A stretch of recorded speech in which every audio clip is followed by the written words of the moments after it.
That was wild. Zack Hagan, everybody. All right, so the first question in the chat for our live stream is, what's he using for sequencing?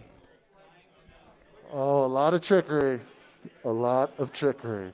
Okay, so the core of my setup is the Terminal Tedium by MX, the same guy who made ONC.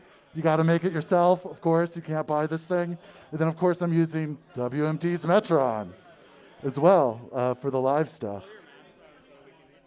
Sorry, yeah. I couldn't do the mask because I was fogging my glasses, but Really good. I want to hear you. yeah. So Terminal Tedium is like, it's essentially like what everybody else uses the bitbox for, and I'm using it for all the samples and loops because I make all my stuff with a DAW for the most part, and then I'm jamming over top of it with the Metron and the Crater and a couple of Bastille stuffs and a little bit of a U Dervish that Bryce Wimple made me. I didn't actually make that one. Bryce did. He's much better than I am at soldering.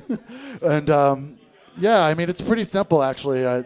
It's the core of it is the Terminal Tedium by MX, and then the next sequencing thing is Metron, and then it's powering. I did use this is rarely used actually, which is the kick drum by Bastille Instruments, but I don't ever use it as a kick drum because it sounds terrible like that. Yeah. Anything else, sir?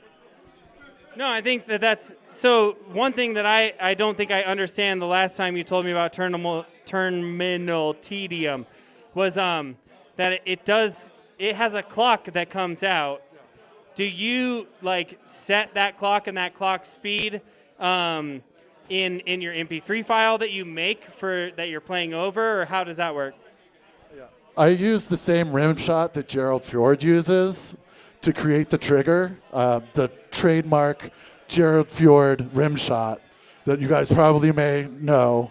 That is what actually creates the trigger. And so this is always 4 tracks, actually. Stereo track, and then one track that's a 16th note and one track that's a reset, which I don't really use. I sometimes do if I get confused on stage, I'll plug it in. But otherwise, with the Metron, it's so clever with the reset and the functionality of it all that I find myself just on one page of the Metron all the time. I never do anything, and I'm just using all the functionality within the Metron to create the sequences live. A lot of the drum tracks and all that's coming from here. Perfect. All right, thank you so much, everybody. Zack Hagan. Thank you all for being here. This is Freq Boutique, the monthly modular synthesizer open mic. Don't go anywhere. We got plenty more performers, so we will see y'all in just a few minutes. We're getting the beach ball next time.